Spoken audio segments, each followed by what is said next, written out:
Hello guys, welcome back to mister 3G vlogs. మరొక వీడియోలో మీ అందరికీ స్వాగతం సుస్వాగతం. నా పేరు త్రినాథ్. నేను ఇండియన్ రైల్వేలో టెక్నీషియన్గా వర్క్ చేస్తూ ఉన్నాను. గైస్, ఈ వీడియోలో ఏంటంటే 8th పే కమిషన్ ప్రకారం ఆర్ఆర్సీ గ్రూప్ డి శాలరీ ఎంత, అలాగే అసిస్టెంట్ లోకో పైలట్ శాలరీ ఎంత, టెక్నీషియన్ గ్రేడ్ 3 శాలరీ ఎంత, అండ్ అలాగే టెక్నీషియన్ గ్రేడ్ 1 శాలరీ ఎంత పెరగబోతోంది అనేది ఈ వీడియోలో క్లియర్ కట్గా ఇన్ఫర్మేషన్ అయితే ఇస్తాను. వీడియో ఎక్కడ కూడా స్కిప్ చేయకుండా పూర్తిగా చూడండి.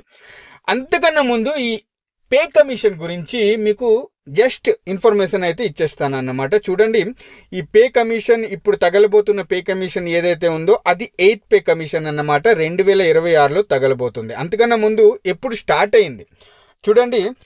ఫస్ట్ పే కమిషన్ వచ్చేసి 1946-47లో స్టార్ట్ అయింది. బహుశా అప్పుడు మటన్ రేటు పావలా ఉండొచ్చు కిలో. ఓకే, అప్పుడు ఏంటంటే స్టార్టింగ్ పే బేసిక్ పే ఎంత ఉండేది అంటే కేవలం 55 రూపాయలు ఉండేది. చూడండి, అప్పుడు 55 రూపాయలు అంటే ఇప్పుడు 55,000 ఇంచుమించు కదా. అలా రేట్లు అయితే పెరిగాయి అన్నమాట. సో బేసిక్ పే వచ్చేసి అప్పట్లో 1947లో 55 రూపాయలు అయితే ఉండేది. ఆ తర్వాత సెకండ్ పే కమిషన్ వచ్చేసి 1957 నుంచి 59 మధ్యలో తగిలింది. అప్పుడేంటంటే 80 రూపాయల మినిమం పే అయితే ఇచ్చారన్నమాట. ఎవరైతే సెంట్రల్ గవర్నమెంట్ ఎంప్లాయీస్ ఉన్నారో వాళ్ళకి మినిమం పే ఇది. ఓకేనా.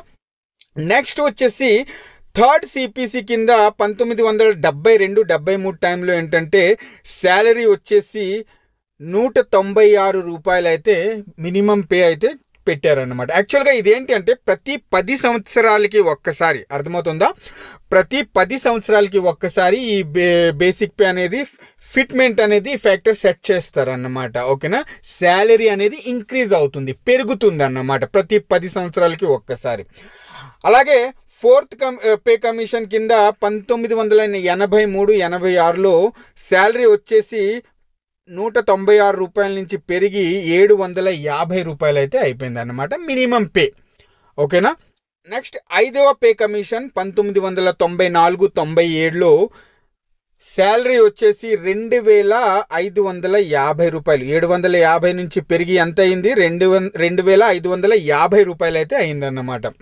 నెక్స్ట్ వచ్చేసి 6వ పే కమిషన్. ఓకేనా. 6th పే కమిషన్ ఇక్కడ ఏంటంటే శాలరీ వచ్చేసి 6th పే కమిషన్లో 2006 నుంచి 2008 వరకు 6th పే కమిషన్ 2,550 రూపాయల నుంచి 7,000 రూపాయలు అయితే పెరిగిందన్నమాట.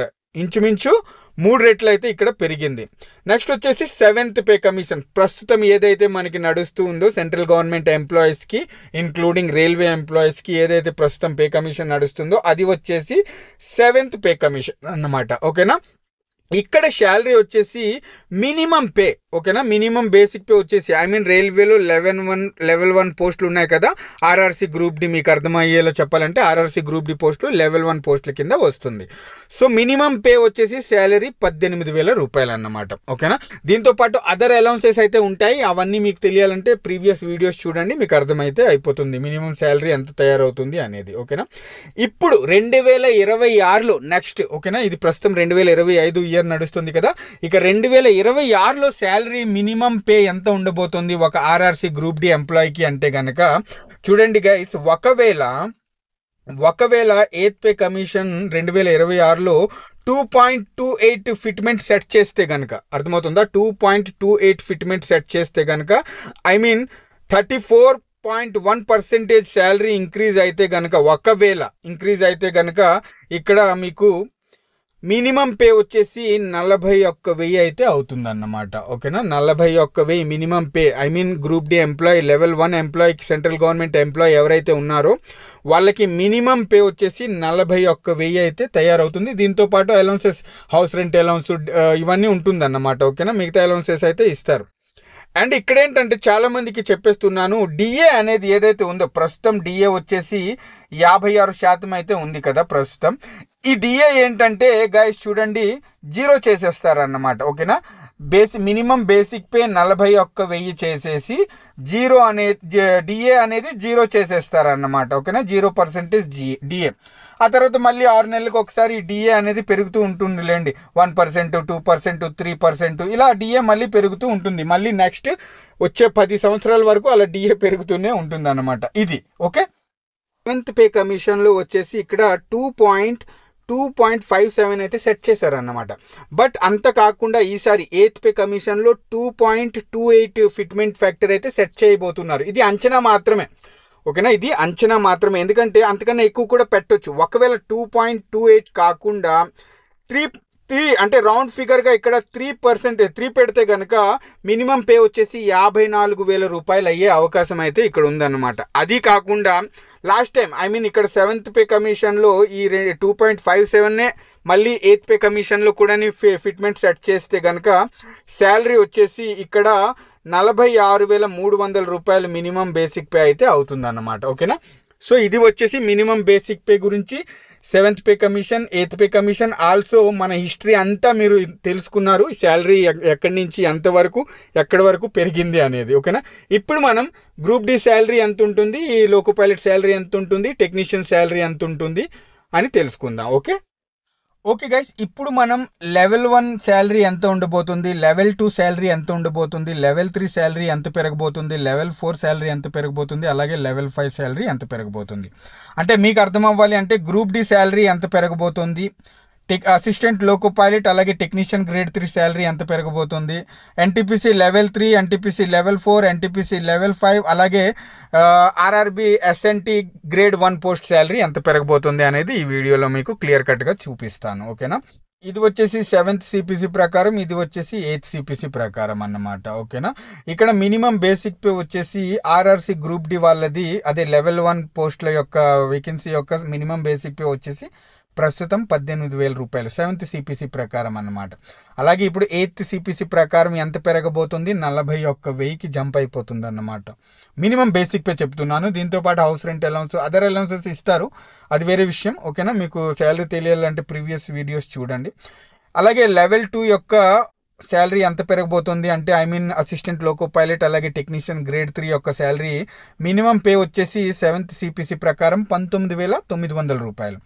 సో వాళ్ళ శాలరీ మినిమం బేసిక్ పే ఎంతకి వెళ్ళిపోతుంది అంటే 45,400 రూపాయలకి పెరగబోతుంది అన్నమాట. అలాగే ఎన్టీపీసీ లెవెల్ 3 వచ్చేసి మినిమం పే వచ్చేసి 21,700 రూపాయలు. సో 8th సిపిసి ప్రకారం ఎంత పెరగబోతుంది అంటే 49,500 వరకు జంప్ అయితే అయిపోతుంది అన్నమాట, అకస్మాత్తుగా పెరిగిపోతుంది. నెక్స్ట్ వచ్చేసి ఎన్టీపీసీ లెవెల్ 4 పోస్టులు మినిమం పే బేసిక్ పే వచ్చేసి 7th సిపిసి ప్రకారం 25,500 రూపాయలు అయితే ఉంది. సో 8th సిపిసి ప్రకారం ఏంటంటే 58,100 అయితే అవబోతుంది అన్నమాట. అలాగే లెవెల్ 5 ఎస్ఎన్టీ గ్రేడ్ 1 పోస్టులు ఉన్నాయి కదా, ఇప్పుడు వాటి యొక్క శాలరీ వచ్చేసి 19,200 రూపాయలు minimum pay. So 8th CPC ప్రకారం ఏంటంటే 66,600 రూపాయలు అయితే పెరగబోతుంది అన్నమాట. ఇది వచ్చేసి మినిమం బేసిక్ పే గైస్. దీంతోపాటు హౌస్ రెంట్ అలౌన్స్ ఇవన్నీ ఇస్తారన్నమాట, other allowances, night duty allowance, okay, transport allowance, travelling allowance ఇవన్నీ ఇస్తారు, అది వేరే విషయం, పక్కన పెట్టండి. ఇప్పుడు మినిమం బేసిక్ పే గురించి మీరు 1947 నుంచి ఇప్పటి వరకు 8th పే కమిషన్ వరకు మినిమం పే ఎంత ఉండేది అనేది మీరు తెలుసుకున్నారనమాట. అలాగే ఈ వీడియోలో నా శాలరీ ఎంత పెరగబోతుంది అది కూడా మీకు చెప్పేస్తాను. నేను ప్రస్తుతం లెవెల్ 4లో ఉన్నాను అన్నమాట. సో లెవెల్ 4లో టెక్నీషియన్ గ్రేడ్ 2గా వర్క్ చేస్తున్నాను. నా మినిమం బేసిక్ పే వచ్చేసి ప్రస్తుతం 28,700 రూపాయలు నా మినిమం బేసిక్ పే. సో నా శాలరీ 8th సిపిసి ప్రకారం నాకు మినిమం బేసిక్ పే ఎంత వస్తుంది అంటే 65,400 రూపాయలు అయితే వస్తుంది అన్నమాట. ఒకవేళ ఇంత సెట్ చేస్తే, ఓకేనా, ఇదన్నమాట. ఓకే గైస్, వీడియో మీ అందరికీ క్లియర్ కట్గా అర్థమైంది అనుకుంటున్నాను. 1947 నుంచి ఇప్పటి వరకు హిస్టరీ అయితే మీకు తెలిసిపోయింది పే కమిషన్కి సంబంధించి, ఓకేనా. ఓకే, మరి ప్రతి 10 సంవత్సరాలకి ఒకసారి ఎందుకు శాలరీ సెంట్రల్ గవర్నమెంట్ ఎంప్లాయీస్ది శాలరీ పెరుగుతుంది అంటే సింపుల్గా మీకు అర్థమయ్యేలా చెప్పాలంటే 1947లో 1 కేజీ మటన్ రేట్ రూపాయి ఉంటే ఇప్పుడు 1000 రూపాయలు ఉంది. ఇందుకే ప్రతి 10 సంవత్సరాలకి ఒకసారి ఈ సెంట్రల్ గవర్నమెంట్ ఎంప్లాయీస్ యొక్క శాలరీ అనేది పెంచుతూ ఉంటారు అన్నమాట. పప్పు రేటు, బియ్యం రేటు, గోధుమల రేటు, నూనె రేటు అన్నీ పెరుగుతూ ఉంటాయి కాబట్టి అలాగే శాలరీ కూడా దానికి తగ్గట్టు పప్పులు, ఉప్పులు, ధాన్యాలు వీటన్నిటికీ రేటుగా ఇంక్లూడ్ చేసి ఇలా శాలరీ 10 సంవత్సరాలకు ఒకసారి పెంచుతూ ఉంటారు అనమాట. సింపుల్గా చెప్పాను, మీకు అర్థం అవ్వాలని చెప్పాను. మళ్ళీ ఇదే ఎగ్జాంపుల్ ఎక్కడ ఇవ్వకండి, మీకు అర్థం అవ్వాలని చెప్పాను అనమాట, అంతే. ఓకే గైస్, వీడియో నచ్చితే కనుక తప్పకుండా ఒక లైక్ చేయండి. నెక్స్ట్ వీడియోలో మళ్ళీ కలుస్తాను. అంతవరకు సెలవు, బాయ్, జై హింద్.